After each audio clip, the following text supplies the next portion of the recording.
بسم الله الرحمن الرحيم. بسم الله الرحمن الرحیم ربنا آتنا فی الدنیا حسنة وفی الآخرة حسنة وقنا عذاب النار۔ عزیز طلبہ، السلام علیکم ورحمۃ اللہ وبرکاتہ۔ امید ہے آپ سب خیریت سے ہوں گے۔ اصول الکافی سبق نمبر 29 میں مقدمہ اصول کافی کا 24واں حصہ بیان ہونے والا ہے۔ سب سے پہلے خلاصہ جات کو دیکھ لیتے ہیں۔ گزشتہ سبق میں ہم نے اختلاف روایات کے متعلق تحقیقات پیش کی تھیں، اور اس درس میں کتاب کافی کے کافی اور جامع ہونے کے متعلق تحقیق اور کتاب میں آثار صحیحہ ہونے کا معنی بیان کیا جائے گا۔ مقدمہ اصول کافی کا کچھ حصہ تلاوت کرتے ہیں۔ فرمایا وَقُلْتَ إِنَّكَ تُحِبُّ أَن يَكُونَ عِندَكَ كِتَابٌ كَافٍ يُجْمَعُ فِيهِ مِن جَمِيعِ فُنُونِ عِلْمِ الدِّينِ مَا يَكْتَفِي بِهِ الْمُتَعَلِّمُ وَيَرْجِعُ إِلَيْهِ الْمُسْتَرْشِدُ وَيَأْخُذُ مِنْهُ مَنْ يُرِيدُ عِلْمَ الدِّينِ وَالْعَمَلِ بِهِ بِالْآثَارِ الصَّحِيحَةِ عَنِ الصَّادِقِينَ وَالسُّنَنِ الْقَائِمَةِ الَّتِي عَلَيْهَا الْعَمَلُ وَبِهَا يُؤَدَّى فَرْضُ اللَّهِ عَزَّ وَجَلَّ وَسُنَّةُ نَبِيِّهِ صَلَّى اللَّهُ عَلَيْهِ وَآلِهِ۔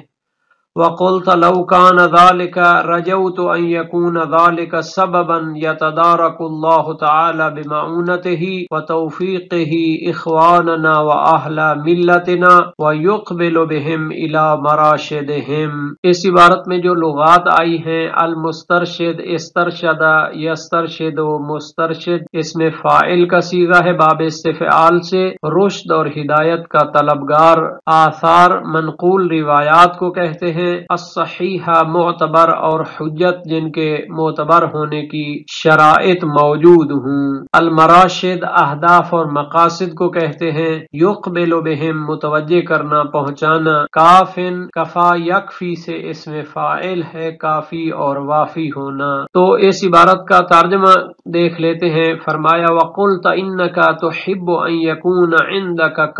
كِتَابٌ كَافٍ۔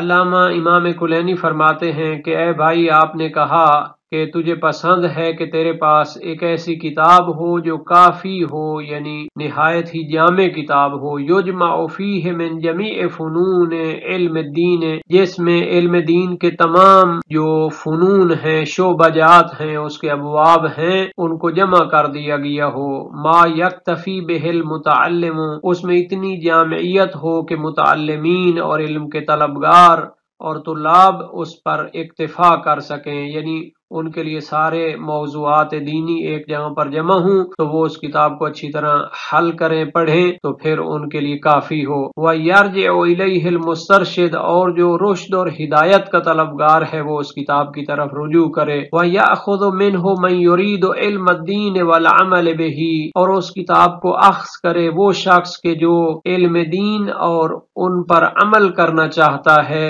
تو وہ اس کو اخذ کرے۔ بالآثار الصحیحۃ عن الصادقین، جو شخص عمل کرنا چاہتا ہے دین پر، ائمہ معصومین سے منقول صحیح احادیث پر عمل کے ذریعے جو شخص چلنا چاہتا ہے تو وہ بھی اس کو اخذ کرے۔ والسنن القائمۃ التی علیہا العمل، اور جو شخص ان سنتوں کو لینا چاہتا ہے، ان پر عمل کرنا چاہتا ہے کہ جن پر عمل کیا جاتا ہے۔ وَبِهَا يُؤَدَّى فَرْضُ اللَّهِ، اور اس کتاب پر عمل کرنے کے ذریعے فرائض الہی ادا ہو جائیں۔ وَسُنَّةُ نَبِيِّهِ، اور نبی اکرم کی سنتوں پر بھی عمل ہو جائے۔ وَقُلْتَ لَوْ كَانَ ذَلِكَ رَجَوْتُ أَن يَكُونَ ذَلِكَ سَبَبًا، اور تو نے کہا کہ اگر ایسی جامع کتاب ہو کہ جس میں تمام فنون دینی پائے جائیں اور ان میں آثار صحیحہ بھی موجود ہوں، تو مجھے امید ہے کہ وہ سبب بنے گی۔ یتدارک اللہ تعالی بمعونتہ وتوفیقہ اخواننا، جس کے ذریعے اللہ تعالی کی معونت اور مدد شامل حال ہوگی، توفیق الہی شامل حال ہوگی، اور وہ ہمارے بھائیوں کو اور ہمارے اہل ملت کو اللہ تعالی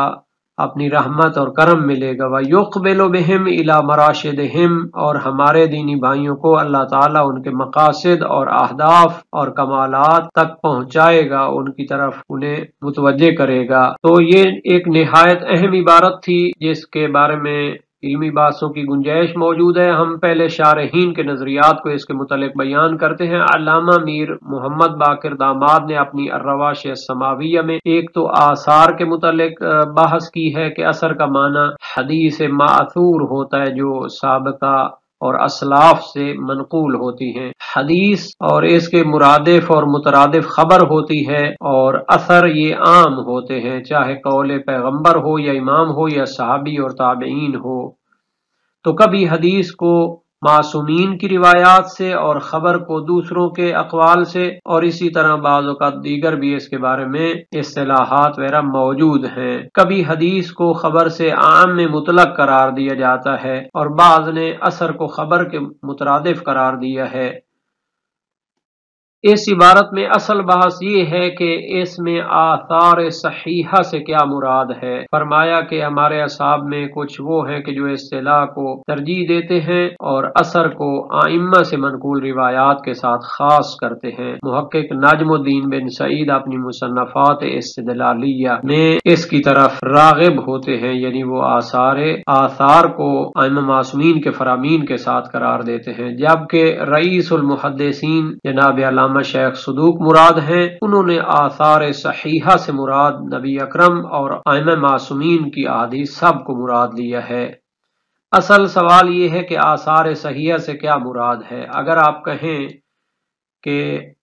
اس آثار صحیحہ سے کیا مراد ہے، جبکہ کافی میں بہت سی بلکہ اکثر جو سندیں ہیں وہ موثق یا ضعیف ہیں، تو اس کے بارے میں کہتے ہیں کہ یہ متقدمین کا جو نظریہ تھا اس کے مطابق انہوں نے جو روایات نقل کی ہیں، بعض اوقات ان کی سندیں ضعیف ہوتی ہیں لیکن ان کے قرائن موجود ہوتے ہیں اس کے صحیح ہونے کے، یا بہرحال انہوں نے اپنے دور میں اپنی بصیرت اور اپنی علمی مہارت اور طبقات رجال کی بنیاد پر قرائن کے ذریعے ان کی صحت کا حکم لگایا ہے، یا ان کے پاس زیادہ سندیں موجود تھیں، اور یہ ضعیف روایت بھی جو ہوتی ہے جب اس کی کثیر سندیں ہوں مختلف ضعیف، تو اس کے ذریعے اس کے صحیح ہونے کا انسان کو ایک اطمینان پیدا ہو جاتا ہے۔ تو بہرحال جب ان کو یقین تھا یا ایک اطمینان موجود تھا کہ یہ معصومین سے منقول ہیں، تو انہوں نے اس کو صحیح مقبول ثابت کا نام دیا ہے۔ اور یہ جو راویوں کے ذریعے بعض روایات کو صحیح قرار دیا جاتا ہے، بعض کو حسنہ، بعض کو موثقہ قرار دیا جاتا ہے، تو یہ متاخرین کی اصطلاح ہے، یعنی کہ سند کے لحاظ سے صحیح وہ روایت ہوتی ہے جس کے تمام راوی ثقہ امامی عادل ہوں، جبکہ حسنہ وہ ہوتی ہے کہ جس کے تمام راوی جو ہے وہ معتبر ہیں، اس معنی میں کہ بعض ان میں سے شیعہ امامیہ ہیں لیکن ان کی توثیق خاص نہیں ہوئی بلکہ مد ہوئی ہے، اور موثقہ وہ ہوتی ہے کہ جس کے بعض راوی غیر امامی ثقہ ہیں لیکن تمام میں وثاقت اور صداقت کا پہلو موجود ہے۔ جناب علامہ ملا صدرہ نے اپنی شرح اصول کافی میں اس عبارت کے بارے میں اول تو سنت پیغمبر کے متعلق تفصیل بیان کی ہے، اور فرائض الہی کے بارے میں کہ اس نے کہا تھا کہ ایسی جامع کتاب ہو کہ تمام فرائض اور سنتیں اس میں موجود ہوں۔ ثانیاً انہوں نے روایت صحیح ثابتہ سے مراد بیان کی ہے کہ ایسی روایت ہو کہ جو صحیح اور ثابت ہو اور منقول بھی ائمہ معصومین سے ہو، جن کی عصمت اور طہارت کے بارے میں قرآن میں گواہی موجود ہے، اور ان پر عمل کرنے سے انسان کو اطمینان ہوتا ہے کہ ہم دین الہی کے جو واجبات ہیں ان کو انجام دے چکے ہیں۔ تو انہوں نے زیادہ اس چیز پر تاکید نہیں کی کہ اس کی تمام روایات معتبر یا صحیح ہیں، بلکہ انہوں نے اس کو مجمل بیان کیا ہے۔ اس عبارت کے متعلق علامہ ملا صالح مازندرانی اپنی شرح اصول کافی میں آثار صحیحہ سے مراد مجمل طور پر کہہ کر آگے گزر جاتے ہیں، اور اتنی زیادہ اس کی تاکید نہیں کرتے کہ پوری کی پوری روایات کافی کو معتبر یا صحیح قرار دیا جائے۔ آثار صحیحہ والی عبارت کے بارے میں علامہ محمد باقر مجلسی اپنی مرآت العقول میں فرماتے ہیں کہ اخباری علماء نے اس سے مراد لیا ہے کہ پوری کی پوری کافی کی جو روایات ہیں ان پر عمل کرنا جائز ہے، اور وہ سب صحیح اور معتبر ہیں۔ ہاں ان کے نزدیک صحت کا معنی متاخرین کے نزدیک جو صحت روایت کا معنی ہوتا ہے اس سے فرق کرتا ہے، چونکہ وہ روایت کی صحت کو معتبر ہونے کے معنی میں لیتے ہیں، قابل عمل ہونے کے معنی میں لیتے ہیں، اور ان کا گمان ہے کہ متقدمین کے نزدیک ایک روایت کا صحیح ہونا رجال کی جو توثیقات ہیں، چاہے شیخ طوسی کی ہوں، چاہے نجاشی کی یا دیگر علماء رجال کی، تو وہ اس سے کم نہیں ہے، بلکہ بعض نے کہا کہ صحیح ہونے سے مراد متواتر ہونا ہے کافی کی روایات کا۔ بہرحال وہ فرماتے ہیں اس میں طولانی بحث ہے۔ نیز انہوں نے اپنی مرآت العقول فی شرح اخبار آل رسول میں فرمایا ہے کہ ہم نے اس بحث کو بہار کی آخری جلد میں تفصیل کے ساتھ ذکر کیا ہے، اور خلاصہ اور حق نظریہ یہ ہے کہ ایک روایت کا اصول معتبرہ میں ہونا، جیسے کہ کافی اور کتب اربع ہیں، تو اس سے اطمینان پیدا ہوتا ہے کہ اس پر عمل کرنا جائز ہے، لیکن ترجیح ہے روایات کے موقع پر جب تعارض اور اختلاف روایت ہو تو سندوں کو دیکھ لیا جائے، وإلا تمام وہ معتبر ہیں، بعض سے اقوی ہو سکتی ہیں۔ لیکن آخر میں وہ فرماتے ہیں کہ بعض مجازفین اور مبالغہ کرنے والوں نے کہا ہے کہ یہ پوری کی پوری کافی شریف امام زمانہ کے سامنے پیش ہوئی، کیونکہ وہ بغداد میں تھے اور وہاں پہ نواب اربع موجود تھے، تو یہ بات ثابت نہیں ہے، اس میں اشکال ہے۔ اس عبارت کے بارے میں علامہ ملا امین السرابادی بھی آثار صحیحہ سے مراد وہی تمام کافی کی روایات کے صحیح ہونے کو لیتے ہیں، اور فرماتے ہیں کہ اگر اس میں ضعیف یا غیر معتبر روایات پائی جائیں تو پھر علامہ کلینی اس کتاب کے ذریعے جو سائل کی مشکل کو حل کرنا چاہتے ہیں وہ مشکل حل نہیں ہوگی، بلکہ الٹا اس میں اضافہ ہو جائے گا، چونکہ انہوں نے ضعیف روایات کو بھی جمع کر دیا ہے۔ تو اس سے ان کی نظر میں مراد آثار صحیحہ سے کافی کی تمام روایات کا صحیح ہونا مراد ہوگا۔ علامہ ملا خلیل قزوینی جو کہ زیادہ تر برِ صغیر میں رہے، اور انہوں نے یہ اپنی الشافی فی شرح اصول الکافی بھی لکھی، اس عبارت کے بارے میں الآثار صحیحہ سے مراد فروع دین سے متعلقہ احادیث کے متعلق ان کا بیان لیتے ہیں، اور اصول دین سے جو متعلقہ روایات ہیں ان کی سند کے بارے میں اس طرح صحت کافی نہیں ہوتی، بلکہ ان میں انسان کو علم و یقین کی طرف جانا پڑتا ہے،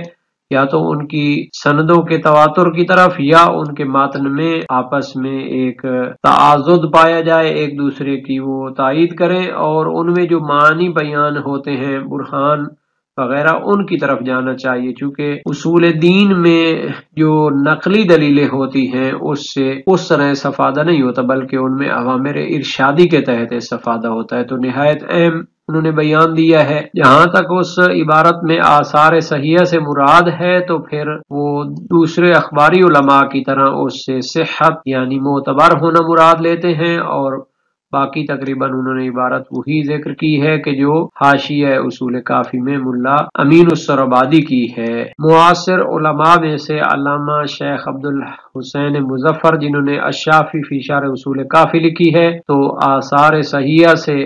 متعلق انہوں نے کہا ہے کہ اخباری علماء نے اس سے مراد لیا ہے کہ پوری کافی سے جواز عمل ہے، اور وہ صحیح ہے اس معنی میں کہ وہ معتبر ہے، اگرچہ کہ متاخرین کی اصطلاح اس کے علاوہ ہے، اور ان کا ماننا ہے کہ علامہ کلینی نے جو اس کو معتبر قرار دیا ہے تو یہ شیخ طوسی اور نجاشی کی توثیقات کی طرح ہے۔ تقریباً علامہ مجلسی کی عبارت کو انہوں نے یہاں پہ پیش کر دیا ہے۔ معاصر شارحین میں سے علامہ سید جعفر شیرازی، جن کی شرح اصول کافی چھپ چکی ہے، انہوں نے بھی آثار صحیحہ سے مراد تمام کافی کی روایات کے صحیح ہونے کو لیا ہے، اور علامہ مجلسی کی عبارت کو پیش کیا ہے، اور اس کے بعد علامہ محقق نائینی کہ جن کا کہنا تھا کہ ان المناقشۃ فی اسناد روایات الکافی حرفۃ العاجز، کہ جو لوگ کافی کی سندوں میں اشکال کرنا چاہتے ہیں تو یہ اجتہاد اور استدلال سے عاجز ہیں۔ اور اس کے بعد انہوں نے پھر کچھ گفتگو بھی فرمائی ہے کہ صحت کا جو معنی متقدمین کے نزدیک ہوتا ہے وہ متاخرین کے نزدیک صحت کے معنی سے فرق کرتا ہے۔ تو اس کے متعلق علامہ سید جعفر نے تفصیل ذکر کی ہے کہ فقط روایات کی سندوں پر وہ اکتفا نہیں کرتے تھے متاخرین کی طرح، بلکہ وہ قرائن کو اہمیت دیتے تھے، اور ان کی ہم نے طولانی عبارت کو یہاں پہ نقل کر دیا ہے تاکہ ان کا نظریہ واضح ہو جائے، اور وہ چونکہ پوری کافی شریف کو کیا کرنا چاہتے ہیں، معتبر کہنا چاہتے ہیں، تو ان کی دلیل بھی واضح ہونی چاہیے۔ علامہ سید جعفر نے مزید اس کے بارے میں خلاصہ پیش کیا ہے، وہ کہتے ہیں کہ کافی میں جو بھی روایات ہیں وہ سب معتبر ہوں گی، اور ان پر عمل کرنا جائز ہے، لیکن اس کا یہ معنی نہیں ہے کہ اس سے بہتر روایات موجود نہیں ہے، چونکہ تعارض کے موقع پر پھر سند کے لحاظ سے ترجیح دی جاتی ہے، تو یہ ان کی کتاب میں حوالے کے ساتھ ہم نے نقل کر دیا ہے۔ آج کی بحث کا خلاصہ دیکھ لیتے ہیں۔ ہم نے کتاب کافی کے کافی اور جامع ہونے کے متعلق تحقیق پیش کی، اور کتاب میں آثار صحیحہ کے متعلق شارحین کے نظریات پیش کیے ہیں۔ اس درس کے متعلق چونکہ اصولیوں کے جو اختلافات ہیں یا علماء و فقہا کے جو نظریات ہیں ان کی ایک تحلیل اور تجزیے کی ضرورت ہے، جس کو بعد والے درس میں ذکر کیا جائے گا۔